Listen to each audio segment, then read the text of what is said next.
ఉన్న విశ్వాసంతో ప్రార్థనాపూర్వకంగా ముందుకు వెళ్ళండి. కృపా సత్య సంపూర్ణమైన తండ్రి, పరిశుద్ధుడా, మీకు వందనాలు చెల్లిస్తున్నాం.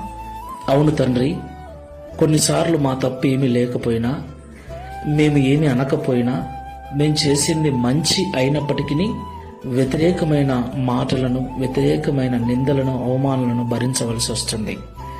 ఏ తప్పు చేయకపోయినా మమ్మల్ని అంటూ ఉన్నప్పుడు వారి మాటలు మా హృదయాన్ని గాయపరుస్తూ ఉన్నాయి, మా గుండెలు పిండేస్తూ ఉన్నాయి. కొన్నిసార్లు జరగరాని సంఘటనలు అయిన వారిని పోగొట్టుకున్న కారణాన్ని బట్టి, కుటుంబంలో కొరతలను బట్టి, ఇబ్బందులను బట్టి కృంగిపోయిన స్థితిలో ఉంటున్నాం. అయితే నీ బిడ్డలుగా ఉంటున్న మమ్మలను మీరు చూస్తున్నారని, గుండె చెదిరిపోయిన స్థితి నుండి మమ్మల్ని బాగు చేసి మా శరీరములకు, మా హృదయములకు, మా మనస్సుకైన గాయములను మీరు కట్టువారని ఈ ఉదయకాల సమయంలో మాతో మాట్లాడినందుకు స్తోత్రాలు. ప్రియ తండ్రి, ఏమాత్రము వ్యతిరేకమైన ఆలోచనలు చేయక కొంతమంది పిరికితనముతో ఆత్మహత్యలకు పాల్పడుతున్నారు.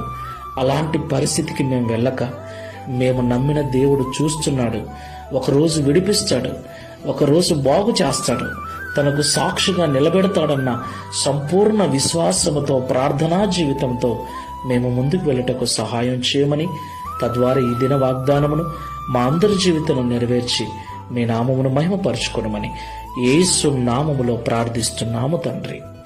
ఆమేన్. Praise the Lord. God bless you.